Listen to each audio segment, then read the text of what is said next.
Hello, welcome to Brockwell Lane, and in my part 4 of my lockdown layout build, which is based on an Isle of Wight steam era layout, 1940s, and you can see I've made a few more alterations from when you saw it last time.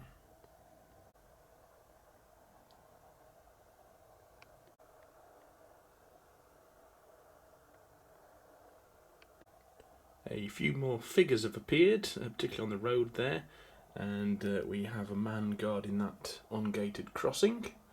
That's a backman guard. The flag was green, but I repainted that red so we can stop any traffic coming over. And in the background you can see we've now got a bit of a back scene up.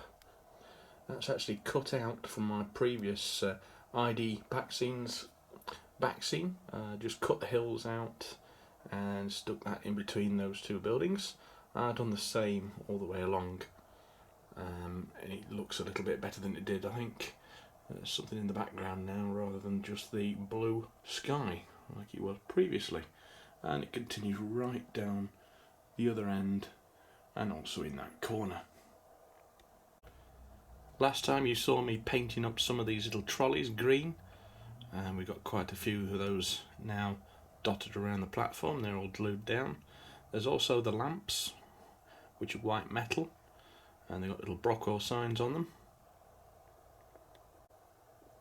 and some seated figures in front of the fence.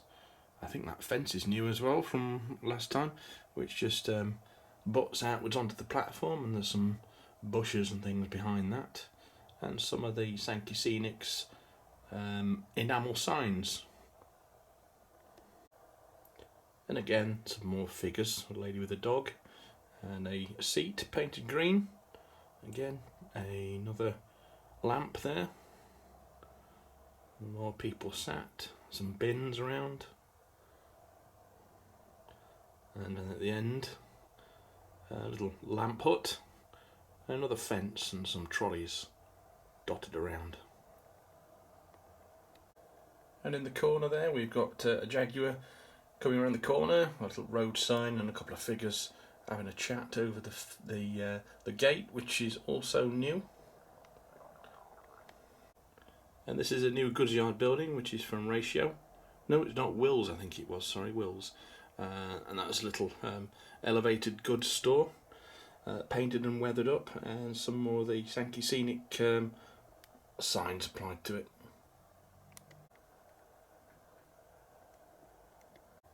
I've also managed to pick up a couple of extra 5-plank Southern Railway wagons from Bachmann, and I've been weathering those this weekend, mainly on the inside. Make it look like old battered wood inside, grey and picked out in brown.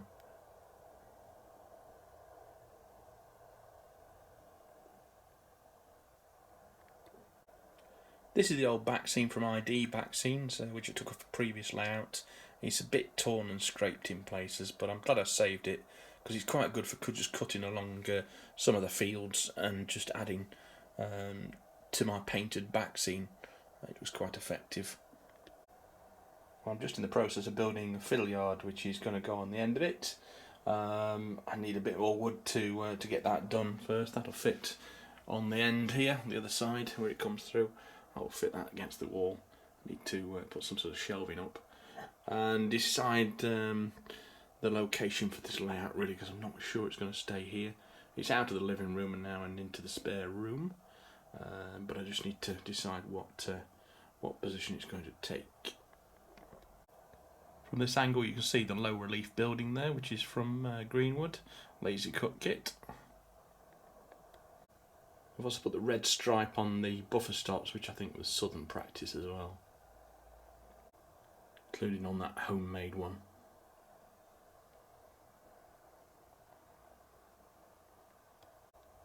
I've been trying to apply a little bit of gloss varnish on top of this perspex to try and give it a bit more, some ripples and things on top of the surface. I've just put some down there and hoping it's going to dry clear. It's a little bit cloudy at the moment, so we'll see how that goes before I do the rest of it. And in the background, that house has had a lick of paint as well on the front side of it, sort of a salmony, peachy colour now. So you can see from this angle the signal which I put up last time, I don't think I filmed it from the front. There's another one in the background as well there. A few birds have started appearing around the layout as well. There's a dove on top of the chimney of the station. And a black-headed gull on top of that advertising hoarding.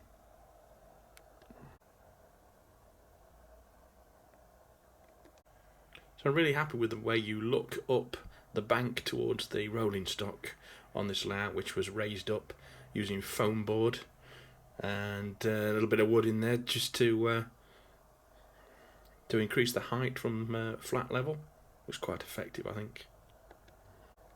Certainly something I'll be doing in future on my layouts. I think it looks a lot better than what I've done in the past, which is opposite to this, looking down a bank towards the track. I think looking up towards it is a lot more pleasing to the eye and more fun to do, really.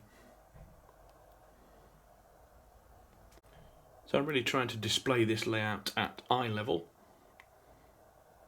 rather than too low down.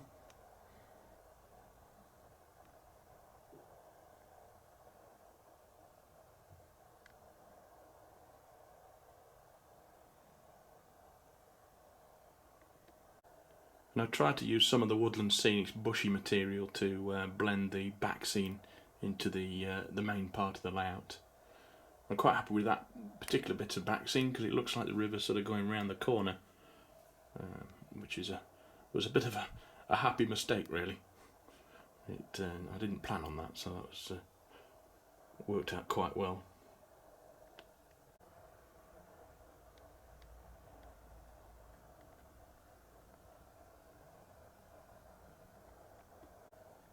So I look forward to bringing you a running session. At the moment I can't really do it because there's no fiddle yard and it risks falling off the layout through that hole in the board you can see between the pub and the house. But I'll get that sorted, the fiddle yard, and we'll get some things running.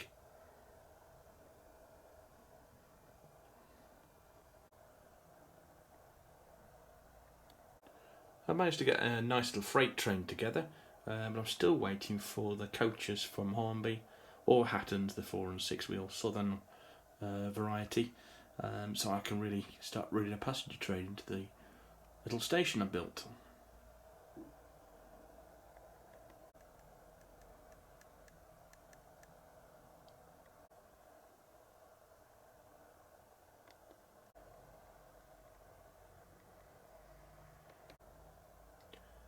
So I need to get some timber and a little bit of track as well, neither of which is particularly easy to get hold of, not like it used to be before lockdown, but I managed to get some of that slowly and sort the rest of the layout out. So thank you very much for watching for now, and I'll see you next time on Lockdown Layout Part 5.